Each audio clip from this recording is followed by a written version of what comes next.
हाथ बांध के हम कहते हैं कि घर चले जाएं, इस्तीफ़ा दे दें। हाथ बांध के हम कहते हैं कि घर चले जाएं, इस्तीफ़ा दे दें। मरियम बीबी जो बात कर रही हैं कि जी पहले तराजू बराबर होएगा, कभी चोर का और सादिक और अमीन का तराजू भी बराबर हो चुका है। ये इत्तेफाक फाउंड्री का तराजू नहीं है जो चोर और एक ईमानदार आदमी को बराबर कर दे। ये इंसाफ का तराजू है, जिसने अरबों लूटे हैं उसके लिए तराजू का पलड़ा फ़र्क होगा। और जो सादिक और अमीन है, जिसके नाम पे आज अरबों रुपए इकट्ठे होते हैं, जो सारी दुनिया में जिसकी ईमानदारी के चर्चे हैं, उसके लिए तराजू का हमेशा फ़र्क होएगा, अगर तो इंसाफ का तराजू है। 11 माह से मुसलसल कह रहे हैं कि ये मईशत नहीं संभलेगी, हालात इस सतह पे चले जाएंगे कि फिर काबिले वापसी नहीं रहेंगे। लेकिन हमारी बात के ऊपर कान नहीं धरे गए और बड़ी मेहनत की गई इस टोले को हुकूमत में रखने के लिए। हमारे मुल्क में सैलाब आए, हमारे मुल्क में ज़ल्ज़ला आया, हमारे मुल्क के अंदर वबा आई, हमने 2 जंगों का सामना किया, हमारे मुल्क पे इकोनॉमिक सैंक्शंस भी लगाई गई। लेकिन जो पिछले 11 माह के अंदर माशी तबाही आई है और आम आदमी की ज़िंदगी के अंदर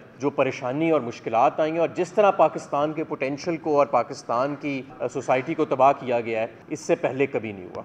आपकी जो रेटिंग बैनुल अक़वामी इदारों ने की है वो CAA नेगेटिव है। ये इतनी कम रेटिंग पहले नहीं हुई हमारी। ये वो रेटिंग है जो डिफ़ॉल्ट से करीब ममालिक की होती है। श्रीलंका की डिफ़ॉल्ट से पहले ये रेटिंग, PDM की हुकूमत को ये भी तमगा जाता है कि उनके दौर में ये रेटिंग हुई है। आज आपके दोस्त ममालिक जो हैं उनको आपकी हुकूमत के ऊपर एतमाद नहीं है, आज आलमी इदारों को आपकी हुकूमत के ऊपर एतमाद नहीं रहा। तो क्या ये PTI का कसूर है? पकड़ दखड़ PTI की तौहीन IMF जो है वो शौकत तरीन पे बना के उन पे जाली पर्चे जो हैं वो कर दिए गए। इमरान खान के ऊपर 74 पर्चे बना दिए गए। कोई उम्मीद ना रखे कि ये लोग अब बाहर निकल सकेंगे या किसी को मुंह दिखा सकेंगे। ये मुल्क अपना फैसला कर चुका है और इसके फैसले को तस्लीम किया जाए, अवाम को मौका दिया जाए अपने लोगों, अपने हुक्मरानों को चुनने का साफ शफाफ तरीके से। क्या मरियम, क्या पिद्दी का शोरबा, 4% तो सारी इनकी अप्रूवल रेटिंग है मरियम को मिला के बाकी सबको।